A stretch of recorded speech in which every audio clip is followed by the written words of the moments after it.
ವೀಕ್ಷಕರೇ, ಇದು ಸುದ್ದಿಯ ಸದ್ದು.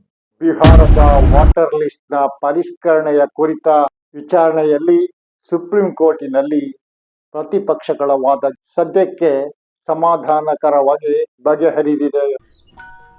ಅಂದರೆ ವೋಟರ್ ವೆರಿಫಿಕೇಶನ್ಗೆ Aadhaar card, voter card, ration card ಇದ್ರೆ ಸಾಕು, ಇದನ್ನು ಪರಿಗಣಿಸಬೇಕು ಎಂದು ಸುಪ್ರೀಂ ಕೋರ್ಟ್ ಚುನಾವಣಾ ಆಯೋಗಕ್ಕೆ ಸೂಚನೆಯನ್ನು ನೀಡಿದೆ. ಆದರೆ ಈ ಕುರಿತು ಮಧ್ಯಂತರ ಆದೇಶವನ್ನು ನೀಡಲು ಸುಪ್ರೀಂ ಕೋರ್ಟ್ ನಿರಾಕರಿಸಿದೆ.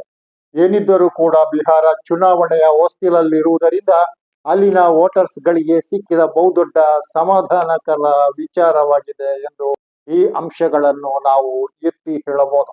ಬಿಹಾರದಲ್ಲಿ ವೋಟರ್ ಪಟ್ಟಿ ಪರಿಷ್ಕರಣೆ ಮತ್ತು ವೋಟರ್ ಪಟ್ಟಿಗೆ ಹೆಸರನ್ನು ಸೇರಿಸುವುದಕ್ಕೆ ಚುನಾವಣಾ ಆಯೋಗ 11 ದಾಖಲೆಗಳನ್ನು ಮತದಾರರಲ್ಲಿ ಕೇಳಿತು.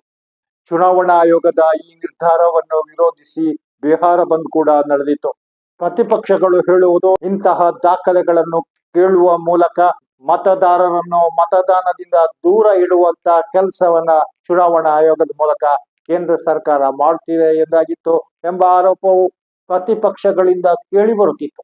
ಸರ್ಕಾರಿ ನೌಕರರ ಗುರುತು ಚೀಟಿ, ಪೆನ್ಷನ್ ನೀಡಿದ ಆದೇಶ, ಜನನ ಸರ್ಟಿಫಿಕೇಟ್, ವಾಸ್ತವ್ಯ ಪ್ರಮಾಣ ಪತ್ರ, ರಾಷ್ಟ್ರೀಯ ನಾಗರಿಕ ನೋಂದಣಿ ಅಂದರೆ NRC, ಪಾಸ್ಪೋರ್ಟ್, ಅರಣ್ಯ ಪ್ರಮಾಣ ಪತ್ರ, ಕುಟುಂಬದ ನೋಂದಣಿ, ಶಿಕ್ಷಣದ ಪ್ರಮಾಣ ಪತ್ರ, ಜಾತಿ ಪ್ರಮಾಣ ಪತ್ರ, ಜಮೀನು ನೋಂದಣಿ ಪತ್ರ ಇವೆಲ್ಲವನ್ನು ಕೇಳಿತ್ತು. ಒಂದರ್ಥದಲ್ಲಿ ಅಸ್ಸಾಂನಲ್ಲಿ NRCಗೆ ಕೇಳಿದಂತಹ ದಾಖಲೆಗಳನ್ನ ಕೇಳಿತ್ತು ಎಂಬುದನ್ನ ಗಮನಿಸುವುದಾದರೆ, ಇದೇನು NRCಯ ವೋಟರ್ ID ಆಗಲ್ಲ, ಆಧಾರ್ ಕಾರ್ಡ್ ಆಗಲ್ಲ, ಅಸ್ಸಾಮಿನಲ್ಲಿ NRCಗೆ ಕೇಳಿದ್ದು ಅಂತದ್ದನ್ನೇ ಬಿಹಾರದಲ್ಲಿ ಮತದಾರರಿಂದ ಕೇಳಲಾಗಿದೆ. ಹಿಂಬಾಗಿಲಿನಿಂದ ಚುನಾವಣಾ ಆಯೋಗದ ಮೂಲಕ ಬಿಹಾರದಲ್ಲಿ NRCಯನ್ನು ಜಾರಿ ಮಾಡುವ ಸಂಚು ಇದಾಗಿತ್ತು. ಅಂತೂ ಇದು ಈಗ ಸುಪ್ರೀಂ ಕೋರ್ಟ್ ನ ಸೂಚನೆಯ ಮೇರೆಗೆ ಇಂತಹ ದಾಖಲೆಗಳೆಲ್ಲ ಆಧಾರ್ ಕಾರ್ಡ್ ಕೊಟ್ರೆ, ವೋಟರ್ ID ಕೊಟ್ರೆ, ರೇಷನ್ ಕಾರ್ಡ್ ಕೊಟ್ರೆ ಚುನಾವಣಾ ಆಯೋಗದ ಮೂಲಕ ಬಿಹಾರದ ಮತದಾರರ ತಲೆ ಮೇಲೆ ತೂಗಾಡಿಸಿದ ತೂಕು ಕತ್ತಿ ಸದ್ಯ ದೂರವಾಯಿತು. ಸದ್ಯಕ್ಕೆ ಮತದಾರ ಮತ್ತು ವಿಪಕ್ಷಗಳು ಧಾರಾಳವಾಗಿ ಉಸಿರು ಬಿಡಬಹುದಾಗಿದೆ. ಬಿಹಾರದ ಮತದಾರ ಮಾತ್ರ ಅಲ್ಲ, ಇದು ಇಡೀ ದೇಶದ ಮೇಲೆ ಚುನಾವಣಾ ಆಯೋಗದ ಮೂಲಕ ಉರುಳು ಹಾಕುವ ಪ್ರಯತ್ನ ಆಗಿತ್ತು ಎಂದು ಹೇಳುವವರು ಇದ್ದಾರೆ. ಅಸ್ಸಾಂನ NRCಯನ್ನ ನೆನಪಿಸಿ ನೋಡಿ. 7.89 ಕೋಟಿ ವೋಟರ್ಸ್ ಗಳಲ್ಲಿ 2.96 ಕೋಟಿ ವೋಟರ್ಸ್ಗಳು ತಮ್ಮ ದಾಖಲೆಗಳನ್ನು ತೋರಿಸಬೇಕೆಂದು ಆದೇಶಿಸಲಾಗಿತ್ತು. ಭಾರತದ ನಾಗರಿಕರನ್ನು ರುಜುವಾತುಪಡಿಸಬೇಕಾದಂತಹ ದುಸ್ಥಿತಿಗೆ ಸಿಕ್ಕಿಬಿದ್ರು.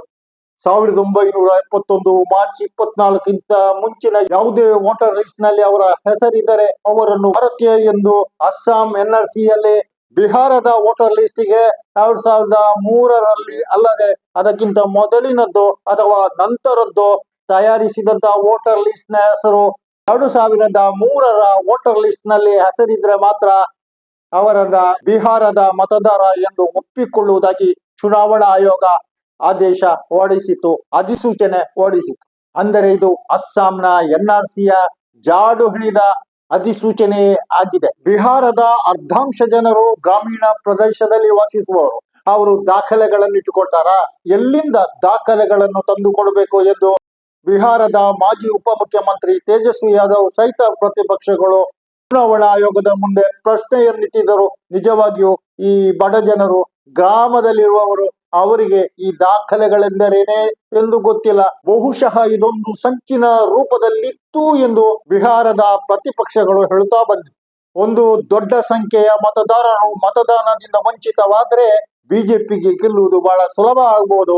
ಅದಕ್ಕಾಗಿ ಇಂತಹ ಕಿತಾಪತಿಗಳನ್ನು ಚುನಾವಣಾ ಆಯೋಗದ ಮೂಲಕ ಮಾಡಿಸಲಾಗುತ್ತಿದೆ ಎಂದು ಪ್ರತಿಪಕ್ಷ ವಾದಿಸಿತು. ವೀಕ್ಷಕರೇ, ಅಮಿತ್ ಶಾ ಅವರು ಕೋಲ್ಕತ್ತಾದ ಚುನಾವಣಾ ಸಭೆಯಲ್ಲಿ ಕ್ರಾನಲಜಿಯನ್ನ ಮನವರಿಕೆ ಮಾಡಿಕೊಳ್ಳಿ.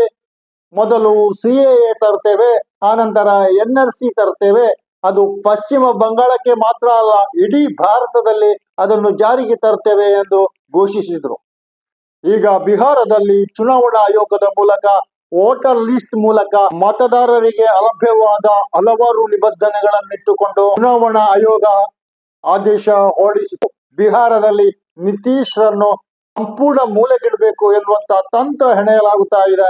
ನಿತೀಶ್ರನ್ನು ಮಾತ್ರ ಅಲ್ಲ, ಪ್ರತಿಪಕ್ಷದ ಓಟುಗಳಿಗೆ ಕನ್ನ ಕೊರೆಯಬೇಕೆಂದು ಚುನಾವಣಾ ಆಯೋಗದ ಮೂಲಕ ಮತದಾರರನ್ನು ಮತ ಚಲಾಯಿಸದಂತೆ ಮಾಡುವ ಪ್ರಯತ್ನ ಇದು ಎನ್ನುವಂತಹ ವಿಮರ್ಶೆಗಳು, ಟೀಕೆಗಳು ಕೇಳಿ ಬಂದಿದ್ದವು.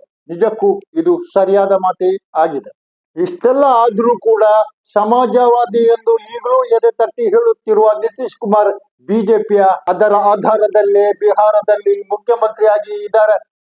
ಸದ್ಯಕ್ಕೆ ವೋಟರ್ ಲಿಸ್ಟ್ ಮೂಲಕ, ವೋಟರ್ ಪಟ್ಟಿ ತಯಾರಿಸುವ ಮೂಲಕ ಬಿಹಾರದ ಚುನಾವಣೆಯಲ್ಲಿ ಬಿಹಾರದ ಮತದಾರರನ್ನು ಮತ ಚಲಾಯಿಸದಂತೆ ದೂರ ಇಡುವ ಪ್ರಯತ್ನ ವಿಫಲವಾಯಿತು ಎಂದು ಹೇಳ್ಬೋದು. Ration card, Aadhaar card, voter ಐಡಿಗಳಿದ್ದರೆ ಮತದಾರರ ಪಟ್ಟಿ ಪರಿಷ್ಕರಣೆ ಆಗಬೇಕು, ವೋಟರ್ ಲಿಸ್ಟ್ ಪರಿಷ್ಕರಣೆ ಆಗಬೇಕು. ಸುಪ್ರೀಂ ಕೋರ್ಟ್ ಚುನಾವಣಾ ಆಯೋಗಕ್ಕೆ ಕಟ್ಟುನಿಟ್ಟಿನ ಸೂಚನೆಯನ್ನು ನೀಡಿದೆ.